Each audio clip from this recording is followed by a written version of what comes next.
کٹنیاں، ہرافائیں، اس نے مجھ سے یہ بھی نہیں دریافت کیا کہ میں یہاں نیم تاریک سنسان گلی میں اس کھنڈر ایسے مکان کے شکست زینے پر کیا کر رہی ہوں۔ اسے معلوم تھا عورتوں کی انٹیلیجنس سروس اتنی زبردست ہوتی ہے کہ انٹرپول بھی اس کے آگے پانی بھرے، اور پھر میرا قصہ تو علم نشر ہے۔ میری حیثیت کوئی قابل ذکر نہیں، گمنام ہستی ہوں، اس لیے کسی کو میری پرواہ نہیں، خود مجھے بھی اپنی پرواہ نہیں۔ میں تنویر فاطمہ ہوں۔ میرے ابا میرٹھ کے رہنے والے تھے، معمولی حیثیت کے زمیندار تھے۔ ہمارے یہاں بڑا سخت پردہ کیا جاتا تھا، خود میرے چچا زاد پھوپھی زاد بھائیوں سے پردہ تھا۔ میں بے انتہا لاڈوں کی پلی بڑی چہیتی لڑکی تھی۔ جب میں نے اسکول میں بہت سے وظیفے حاصل کیے تو میٹرک کرنے کے لیے خاص طور پر میرا داخلہ کوئین میری اسکول میں کرایا گیا۔ انٹر کے لیے میں علی گڑھ بھیج دی گئی۔ علی گڑھ گرلز کالج کے زمانے میں میری زندگی کا بہترین دور تھا۔ کیسا خواب آنگی دور تھا۔ میں جذبات پرست نہیں، لیکن اب بھی جب کالج کا صحن، روشیں، گھاس کے اونچے پودے، درختوں پر جھکی بارش، نمائش کے میدان میں گھومتے ہوئے کالے برقعوں کے پرے ہاسٹل، آگ کے پتلے پتلے برآمدے، چھوٹے چھوٹے کمروں کی وہ شدید گھریلو فضائیں یاد آتی ہیں تو جی ڈوب سا جاتا ہے۔ ایم ایس سی کے لیے میں پھر سے دلی آ گئی۔ یہاں کالج میں میرے ساتھ یہی سب لڑکیاں پڑھتی تھیں، ریحانہ، سعدیہ، پربھا، فلانی، ڈھمکانی۔ مجھے لڑکیاں کبھی پسند نہ آئی۔ مجھے دنیا میں زیادہ تر لوگ پسند نہیں آئے۔ بیشتر لوگ محض تضیع اوقات ہے۔ میں بہت مغرور تھی۔ حسن ایسی چیز ہے کہ انسان کا دماغ خراب ہوتے دیر نہیں لگتی۔ پھر میں تو بقول شخص لاکھوں میں ایک تھی۔ شیشے کا ایسا جھلکتا ہوا رنگ، سرخی مائل سنہرے بال، بے حد شاندار ڈیل ڈول، بنارسی ساڑی پہن لوں تو بالکل کہیں کی مہارانی معلوم ہوتی تھی۔ یہ جنگ کا زمانہ تھا یا شاید جنگ اسی سال ختم ہوئی تھی، مجھے اچھی طرح یاد نہیں۔ بہرحال دلی پر بہار آئی ہوئی تھی۔ کروڑ پتی کاروباریوں اور حکومت ہند کے اعلیٰ افسروں کی لڑکیاں، ہندو، سکھ، مسلمان، لمبی لمبی موٹروں میں اڑی اڑی پھرتی، نت نئی پارٹیاں، جلسے، ہنگامے۔ آج اندرپرستھ کالج میں ڈرامہ ہے، کل مرانڈا ہاؤس میں، پرسوں لیڈی ایرون کالج میں کنسرٹ ہے۔ لیڈی ہورڈنگ اور سینٹ اسٹیفن کالج، چیمسفورڈ کلب، روشن آرا، امپیریل جم خانہ گرز کی ہر طرف الف لیلہ کے باب بکھرے پڑے تھے۔ ہر جگہ نوجوان فوجی افسروں اور سول سروس کے بن بیائے عہدے داروں پر پرے ڈولتے نظر آتے۔ ایک ہنگامہ تھا۔ پربھا اور سرلا کے ہمراہ ایک روز میں دلجیت کور کے یہاں، جو ایک کروڑ پتی کانٹریکٹر کی لڑکی تھی، کنگ ایڈورڈ روڈ کی ایک شاندار کوٹھی میں گارڈن پارٹی کے لیے مدعو تھی۔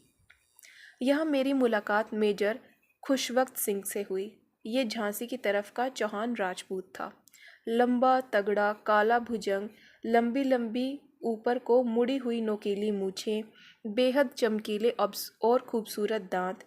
ہنستا تو بہت اچھا لگتا۔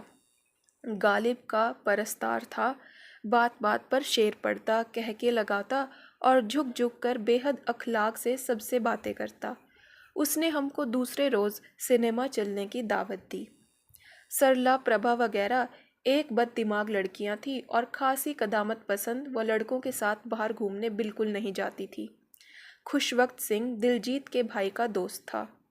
میری سمجھ میں نہیں آیا کہ اسے کیا جواب دوں کہ اتنے میں سرلا نے چپکے سے کہا، خوشوقت سنگھ کے ساتھ ہرگز سنیما مت جانا، سخت لوفر لڑکا ہے۔ میں چپ ہو گئی۔ اس زمانے میں نئی دلی کی دو ایک آوارہ لڑکیوں کے قصے بہت مشہور ہو رہے تھے، اور میں سوچ سوچ کر ڈرا کرتی تھی کہ شریف گھرانوں کی لڑکیاں اپنے ماں باپ کی الف آنکھوں میں دھول جھونک کر کس طرح لوگوں کے ساتھ رنگ رلیاں مناتی ہیں۔ ہاسٹل میں ہم اکثر اسی قسم کی لڑکیوں کے لیے قیاس آرائیاں کرتے تھے کہ یہ بڑی عجیب اور پراسرار ہستیاں معلوم ہوتی۔ حالانکہ دیکھنے میں وہ بھی ہماری طرح ہی کی لڑکیاں تھیں، ساڑیوں اور شلواروں میں ملبوس، تہہ دار، خوبصورت، پڑھی لکھی۔ لوگ بدنام کر دیتے ہیں جی، سعدیہ دماغ پر بہت زور ڈال کر کہتی۔ اب ایسا بھی کیا ہے، دراصل ہماری سوسائٹی اس قابل ہی نہیں ہوئی کہ تعلیم یافتہ لڑکیوں کو ہضم کر سکے، سرلا کہتی۔ ہوتا یہ ہے کہ لڑکیاں احساس سے توازن کھو بیٹھتی ہیں، ریحانہ رائے دیتی۔ بہرحال کسی طرح یقین نہ آتا کہ یہ ہماری جیسی ہمارے ساتھ ہی چند لڑکیاں ایسی خوفناک حرکتیں کس طرح کرتی ہیں۔ دوسری شام میں لیبارٹری کی طرف جا رہی تھی کہ نکلسن میموریل کے قریب ایک کرمیزی رنگ کی لمبی سی کار آہستہ سے رک گئی۔ اس میں سے خوشوقت سنگھ نے جھانکا اور اندھیرے میں اس کے خوبصورت دانت جھلملائے۔ اجی حضرت، یوں کہیے کہ آپ اپنا اپائنٹمنٹ بھول گئی۔ جی، میں ہڑبڑا کر کہا۔ حضور والا، چلیے میرے ساتھ فوراً۔ یہ شام کا وقت لیبارٹری میں گھس کر بیٹھنے کا نہیں ہے، اتنا پڑھ کر کیا کیجیے گا؟ میں بالکل غیر ارادی طور پر چاروں طرف دیکھا اور کار میں دبک کر بیٹھ گئی۔ ہم نے کناٹ پلیس جا کر ایک انگریزی فلم دیکھی۔ اس کے اگلے روز بھی، اس کے بعد ایک ہفتے تک میں خوب سیریں کی اس کے ساتھ۔ وہ مینڈیز میں ٹھہرا ہوا تھا۔ اس ہفتے کے آخر تک میں میجر خوشوقت سنگھ کی مسٹریس بن چکی تھی۔ میں لٹریری نہیں ہوں، میں چینی، جاپانی، روسی، انگریزی یا اردو شاعری کا مطالعہ نہیں کیا۔ ادب پڑھنا میرے نزدیک وقت ضائع کرنا ہے۔ 15 برس کی عمر میں سائنس میرا اوڑھنا بچھونا رہا ہے۔ میں نہیں جانتی کہ مابعدل طبیعتی تصورات کیا ہوتے ہیں، مسٹک کوشش کے کیا معنی ہیں۔ شاعری اور فلسفے کے لیے نہ میرے پاس فرصت تھی اور نہ اب ہے۔ میں بڑے محب غیر واضح اور پراسرار الفاظ کی استعمال نہیں کر سکتی۔ بہرحال 15 روز کے اندر واقعہ بھی کم و بیش کالج کے سب کو معلوم ہو چکا تھا، لیکن مجھ میں اپنے اندر ہمیشہ سے بڑی عجیب سی خود اعتمادی تھی۔ میں نے اب پرواہ نہیں کی۔ پہلے بھی میں لوگوں سے بول چال بہت کم رکھتی تھی۔ سرلا وغیرہ کی گروہ اب مجھے ایسی نظروں سے دیکھا گیا کہ میں مریخ سے اتر کر آئی ہوں یا میرے سر پر سینگ ہیں۔ ڈائننگ ہال میں میرے باہر جانے کے بعد گھنٹوں میرے قصے دہرائے جاتے۔ اپنی انٹیلیجنس سروس کے ذریعے میرے اور خوشوقت سنگھ کے بارے میں ان کو پل پل کی خبر رہتی۔ ہم لوگ شام کو کہاں گئے، رات نئی دلی میں کون سے بال روم میں ناچے، اور خوشوقت نے مجھے کیا کیا تحائف کون سی دکانوں سے خرید کر دیے۔ خوشوقت سنگھ مجھے مارتا بہت تھا اور مجھ سے اتنی محبت کرتا تھا جو آج تک دنیا میں کسی مرد نے کسی عورت سے نہ کی ہوگی۔ کئی مہینے گزر گئے۔ میرے MSc پریویس کے امتحان سر پر آ گئے اور میں پڑھنے میں مصروف ہو گئی۔ امتحان کے بعد اس نے کہا، جانے من دلربا، چلو کسی خاموش سے پہاڑ پر چلیں، سولن، ڈلوزی، لینسڈاؤن۔ میں چند روز کے لیے میرٹھ گئی اور ابا سے یہ کہہ کر دلی واپس آ گئی کہ فائنل ایئر میں بے حد پڑھائی کرنی ہے۔ شمالی ہند کی پہاڑی مقامات پر بہت سے شناساؤں کے ملنے کا امکان تھا، اس لیے ہم دور جنوب میں اوٹی چلے گئے، وہاں مہینہ بھر رہے۔ خوشوقت کی چھٹی ختم ہو گئی تھی تو دلی واپس آ کر تیمارپور کے ایک لمبے بنگلے میں ٹک گئے۔ کالج کھلنے سے ایک ہفتہ قبل خوشوقت کی اور میری بڑی زبردست لڑائی ہوئی۔ اس نے مجھے خوب مارا، اتنا مارا کہ میرا سارا چہرہ لہو لہان ہو گیا اور میری باہوں میں اور پنڈلیوں پر نیل پڑ گئے۔ لڑائی کی وجہ اس کی وہ مردار عیسائی منگیتر تھی جو جانے کہاں سے ٹپک پڑی تھی اور سارے میں میرے خلاف زہر اگلتی پھرتی تھی۔ اگر اس کا بس چلتا تو مجھے کچا چبا جاتی۔ یہ 420 لڑکی جنگ کے زمانے میں فوج میں تھی اور خوشوقت کو برما کے محاذ پر ملی تھی۔ خوشوقت نہ جانے کس طرح اسے شادی کا وعدہ کر لیا تھا، لیکن مجھ سے ملنے کے بعد اب وہ اس کی انگوٹھی واپس کرنے پر تلا بیٹھا تھا۔ اس رات تیمارپور کے اس سنسان بنگلے میں اس نے میرے آگے ہاتھ جوڑے اور رو رو کر مجھ سے کہا کہ میں اسے بیاہ کر لوں ورنہ وہ مر جائے گا۔ میں نے کہا، ہرگز نہیں، قیامت تک نہیں۔ میں اعلیٰ خاندان سید زادی، بھلا اس کالے تمباکو کے پنڈے ہندو جاٹ سے بیاہ کر کے خاندان کے ماتھے پر کلنک کا ٹیکا لگاتی؟ میں تو اس حسین و جمیل کسی بہت اونچے مسلمان گھرانے کے چشم و چراغ کے خواب دیکھ رہی تھی جو ایک روز دیر یا سویر بارات لے کر مجھے بہانے آئے گا، ہمارا عارضی مصحف ہوگا اور میرے سحرے جلوے کے رخصت ہو کر اس کے گھر جاؤں گی۔ بجلی بسنت نندے دروازے پر دہلیز روک کر اپنے بھائی سے نیک کے لیے جھگڑیں گی، میراسینیں ڈھولک کے لیے کھڑی ہوں گی، کیا کیا کچھ ہوگا۔ میں نے کیا ہندو مسلم شادیوں کا حشر دیکھا نہیں تھا؟ کئیوں نے ترقی پسند یا جذبہ عشق کے جوش میں آ کر ہندوؤں سے بیاہ رچائے اور سال بھر کے اندر جوتیوں میں دال بٹی۔ بچوں کا جو حشر خراب ہوا وہ الگ، نہ ادھر کے رہے نہ ادھر کے۔ میرے انکار پر خوش وقت نے جوتے لات سے مار مار کر میرا بھرکس نکال دیا اور تیسرے دن اس ڈائن کالی پال کیتھرین دھرم داس کے ساتھ آگرے چلا گیا، جہاں اس نے اس بدذات لڑکی سے سول میرج کر لی۔ جب میں نئی ٹرم کے آغاز پر ہاسٹل پہنچی تو اس حلیے سے کہ میرے سر اور چہرے پر بندھی پٹی تھی، ابا کو میں نے لکھ بھیجا کہ لیبارٹری میں ایک تجربہ کر رہی تھی، ایک خطرناک مادہ بھگ سے اڑا اور میرا منہ تھوڑا سا جل گیا۔ اب بالکل ٹھیک ہوں، فکر نہ کیجیے۔ لڑکیوں کو تو سارا قصہ پہلے ہی معلوم ہو چکا تھا، لہٰذا انہوں نے اخلاقاً میری خیریت بھی نہ پوچھی۔ اتنے بڑے اسکینڈل کے بعد مجھے ہاسٹل میں رہنے کی اجازت نہ دی جاتی، مگر ہاسٹل کی وارڈن خوشوقت سنگھ کی بہت اچھی دوست تھی، اس لیے سب خاموش رہے۔ اس کے علاوہ کسی کے پاس کسی طرح کا کوئی ثبوت بھی نہ تھا۔ کالج کی لڑکیوں کو یوں لگا کہ لوگ خوامخواہ بدنام کرنے پر تلے رہتے ہیں۔ مجھے وہ وقت اچھی طرح یاد ہے جیسے کل کی بات ہو۔ صبح کے 10-11 بجے ہوں گے، ریلوے اسٹیشن سے لڑکیوں کے تانگے آ آ کر فاٹک میں داخل ہو رہے تھے۔ ہاسٹل کے لان پر برگد کے درخت کے نیچے لڑکیاں اپنا اپنا اسباب اتروا کر رکھوا رہی تھی۔ بڑی سخت چل پاؤں مچا رکھی تھی۔ جس وقت میں اپنے تانگے سے اتری، وہ میرا ڈھاٹے سا بندھا ہوا سفید چہرہ دیکھ کر ایسی حیرت زدہ ہوئی جیسے سب کو سانپ سونگھ گیا ہو۔ میں نے سامان چوکیدار کے سر پر رکھوایا اور اپنے کمرے کی طرف چلی گئی۔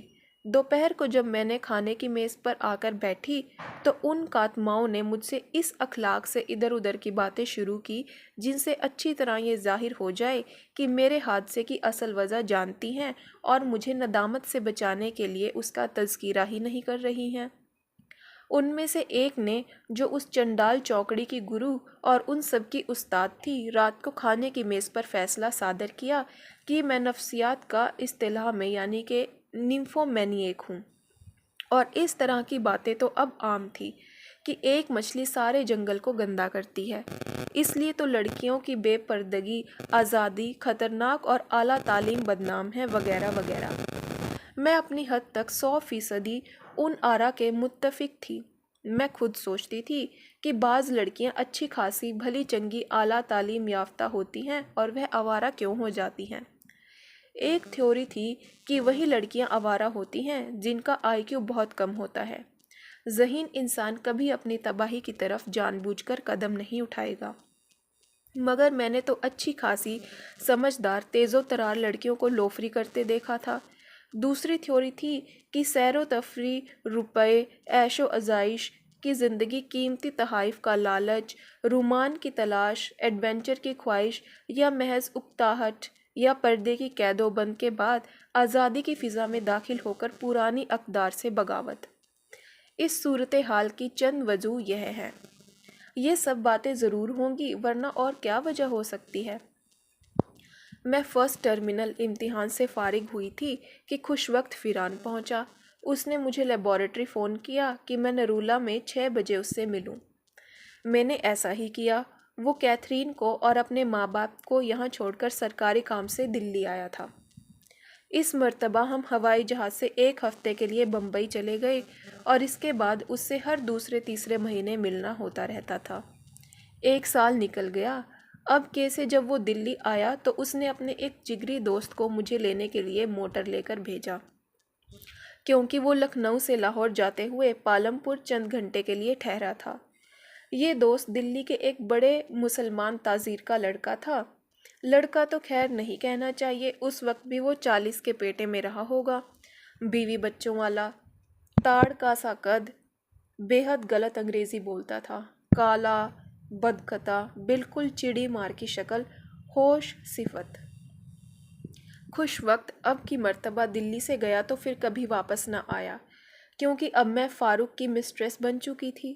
فاروق کے ساتھ اب میں اس کی منگیتر کی حیثیت سے باقاعدہ دلی کی اونچی سوسائٹی میں شامل ہو گئی۔ مسلمانوں میں 2-4 شادیاں جائز ہیں، لہٰذا یہ کوئی بری بات بھی نہ تھی، یعنی مذہب کے نقطۂ نگاہ سے، کہ وہ اپنی ان پڑھ ادھیڑ عمر کی پردے کی بو سے موجودگی ایک تعلیم یافتہ لڑکی سے شادی کرنا چاہتا تھا جو 4 آدمیوں میں ڈھنگ سے اٹھ بیٹھ سکے، اور پھر دولت مند طبقے میں سب کچھ جائز ہے۔ یہ تو ہماری مڈل کلاس کے قوانین ہیں کہ یہ نہ کرو وہ نہ کرو۔ طویل چھٹیوں کے زمانے میں فاروق نے بھی مجھے خوب سیریں کرائی۔ کلکتہ، لکھنؤ، اجمیر، کون سی جگہ تھی جو میں نے اس کے ساتھ نہ دیکھی۔ اس نے مجھے ہیرے جواہرات کے گہنوں سے لاد دیا۔ ابا کو لکھ بھیجتی تھی کہ یونیورسٹی کے طالب علموں میں ہمراہ ٹور پر جا رہی ہوں، یا فلاں جگہ ایک سائنس کانفرنس میں شرکت کرنے کے لیے مجھے بلایا گیا ہے، لیکن ساتھ ہی ساتھ مجھے اپنا تعلیم ریکارڈ اونچا رکھنے کی دھن تھی۔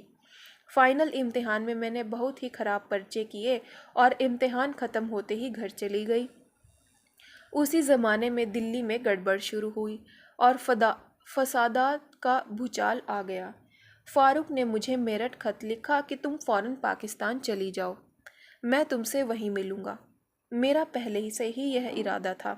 ابا بھی بے حد پریشان تھے اور یہی چاہتے تھے کہ ان حالات میں اب میں انڈیا میں نہ رہوں جہاں شریف مسلمان لڑکیوں کی عزتیں مستقل خطرے میں ہیں۔ پاکستان اپنا اسلامی ملک تھا، اس کی بات ہی کیا تھی۔ ابا جائیداد وغیرہ کی وجہ سے فی الحال ترک وطن نہ کر سکتے تھے۔ میرے بھائی دونوں بہت چھوٹے چھوٹے تھے اور اماں جان کا انتقال کے بعد ابا نے ان کو میری خالہ کے پاس حیدرآباد دکن بھیج دیا تھا۔ میرا رزلٹ نکل چکا تھا اور میں 3rd ڈویژن میں پاس ہوئی تھی۔ میرا دل ٹوٹ گیا۔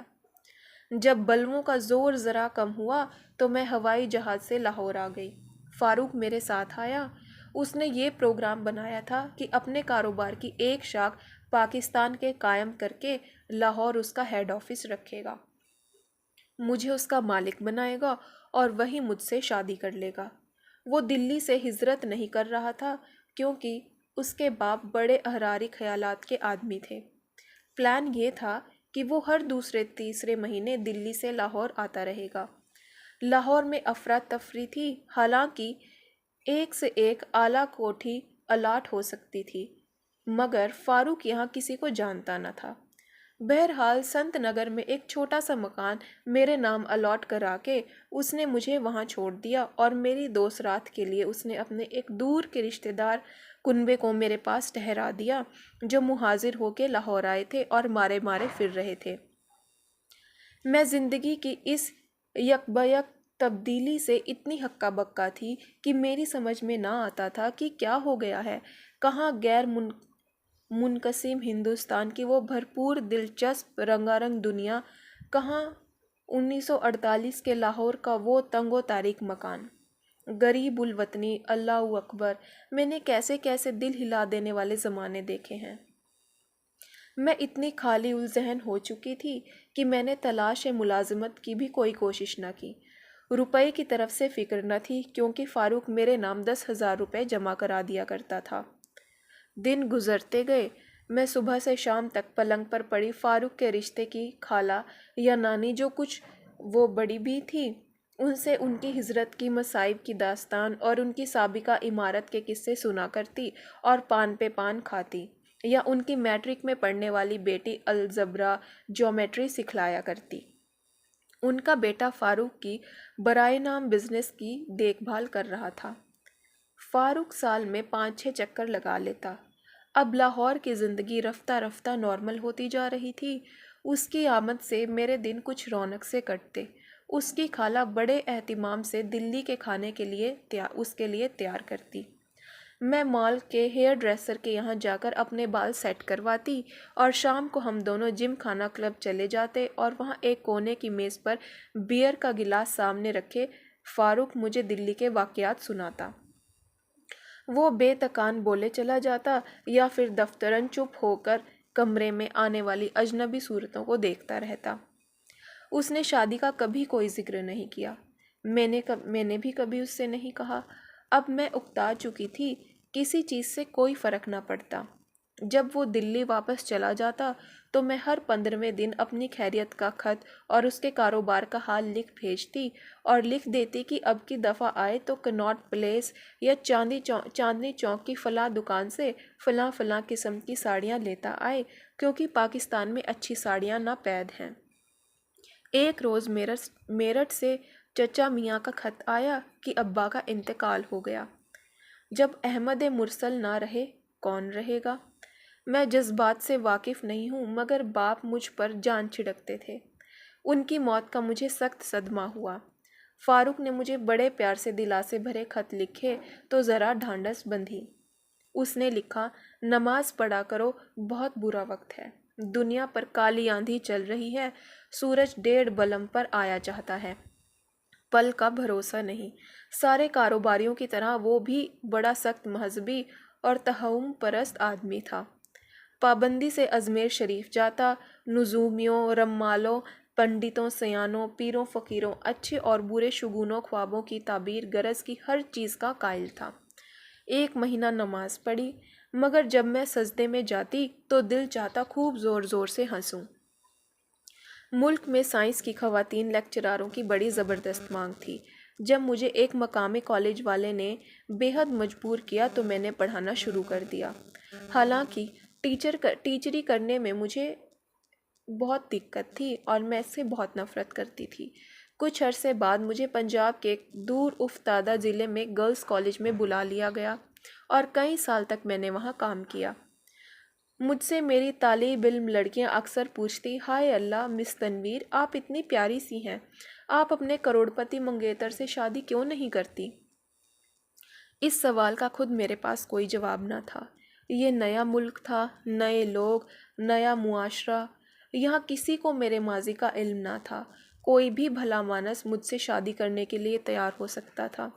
دلی کے قصے دلی میں رہ گئے، اور پھر میں نے تو یہ دیکھا ہے کہ ایک سے ایک حرافہ لڑکیاں اب ایسی پارسا بنی ہوئی ہیں کہ دیکھا ہی کیجیے۔ خود ایڈتھ ہری رام اور رانی خان کی مثال میرے سامنے موجود ہے۔ اب فاروق بھی کبھی کبھی آتا، ہم لوگ اس طرح ملتے گویا 20 برس کے پرانے شادی شدہ میاں بیوی ہیں جن کے پاس سارے نئے موضوع ختم ہو چکے ہیں۔ اب سکون اور آرام اور ٹھہراو کا وقت ہے۔ فاروق کی بیٹی کی حال ہی میں دلی میں شادی ہوئی ہے، اس کا لڑکا آکسفورڈ جا چکا ہے، بیوی کو مستقل دمہ رہتا ہے، اور فاروق نے اپنے کاروبار کی شاخیں باہر کے کئی ملکوں میں پھیلا دی ہیں۔ نینی تال میں نیا بنگلہ بنوا رہا ہے۔ فاروق اپنے خاندان کے قصے، کاروبار کی معلومات مجھے تفصیل میں سنایا کرتا اور میں اس کے لیے ایک پان بناتی رہتی۔ ایک مرتبہ میں چھٹیوں میں کالج سے لاہور آئی تو فاروق کے ایک پرانے دوست سید وقار حسین خان سے میری ملاقات ہوئی۔ یہ بھی اپنے پرانے وقت کے اکیلے تھے اور کچھ کم روح نہ تھے۔ دراز قد، موٹے تازے سیاہ، توا ایسا رنگ، عمر میں 45 کے لگ بھگ، اچھے خاصے دیوزاد معلوم ہوتے۔ ان کو میں نے پہلی مرتبہ نئی دلی میں دیکھا تھا، جہاں ان کا ڈانسنگ سکول تھا۔ یہ رامپور کے ایک شریف گھرانے کے اکلوتے فرزند تھے، بچپن میں گھر سے بھاگ گئے۔ سرکس، کارنیول اور تھیٹر کمپنیوں کے ساتھ ملکوں میں گھومے، Singapore, Hong Kong, Shanghai, London, جانے کہاں کہاں۔ ان گنت قومیتوں اور نسلوں کی عورتوں سے وقتاً و فوقتاً شادیاں رچائی۔ ان کی موجودہ بیوی اڑیسہ کے ایک مارواڑی مہاجن کی لڑکی تھی جس کو یہ کلکتے سے اڑا لائے تھے۔ 12-15 سال قبل میں نے اس دلی میں دیکھا تھا۔ سانولی سلونی سی پستہ قد کی لڑکی تھی، میاں کی بد سلوکیوں سے تنگ آ کر ادھر ادھر بھاگ جاتی، لیکن چند روز کے بعد پھر واپس موجود۔ خان صاحب نے کناٹ سرکس کی ایک بلڈنگ کی 3ری منزل میں انگریزی ناچ سکھانے کا اسکول کھول رکھا تھا، جس میں وہ اور ان کی بیوی اور 2 اینگلو انڈین لڑکیاں گویا سٹاف میں شامل تھیں۔ جنگ کے زمانے میں اس اسکول پر خون برسا۔ اتوار کے روز ان کے یہاں صبح کو جم سیشن ہوا کرتے۔ ایک مرتبہ میں بھی خوش وقت کے ساتھ وہاں گئی تھی۔ سنا تھا کہ وقار صاحب کی بیوی ایسی مہاستی انوسویا کی اوتار ہے کہ ان کے میاں حکم دیتے ہیں کہ فلاں فلاں لڑکی